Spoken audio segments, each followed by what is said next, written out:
On a des petits endroits fléchés incroyables comestibles qui permettent aux gens de se regrouper autour d'une animatrice qui est Madame Drouet de la bricoterie et qui leur propose des thèmes tous les mois environ pour apprendre à jardiner, apprendre à respecter aussi l'environnement urbain qui est le nôtre et puis d'avancer sur ces démarches-là. Avec le conseil municipal des jeunes, Equinox, le CCAS. Enfin, c'est tout un tas de personnes qui ont participé donc à la fabrication, au dessin des bacs.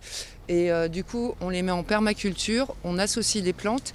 Et l'objectif, c'est de créer du lien, de montrer aux gens le bien se nourrir. Et surtout de faire des choses qui ont du sens. Les bacs sont accessibles à tous, donc quand il y a des tomates, des framboises, enfin tout un tas de fruits et légumes, dès qu'ils sont mûrs, les gens les ramassent et ils nous mettent des petits mots dans la boîte comme quoi que c'est que des gentillesses qu'il y a dans cette petite boîte aux lettres.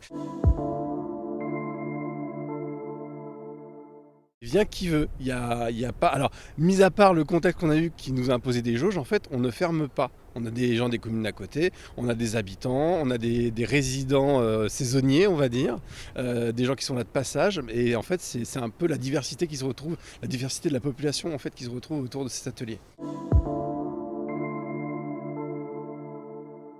On reste quand même responsable de nos espaces publics, hein. On ne se dédouane pas, c'est pas du tout l'objet.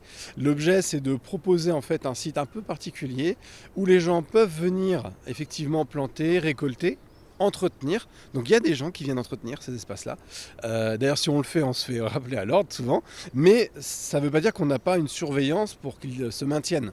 Donc c'est une entre-deux en fait qu'on trouve entre l'action de la ville, des services et des habitants.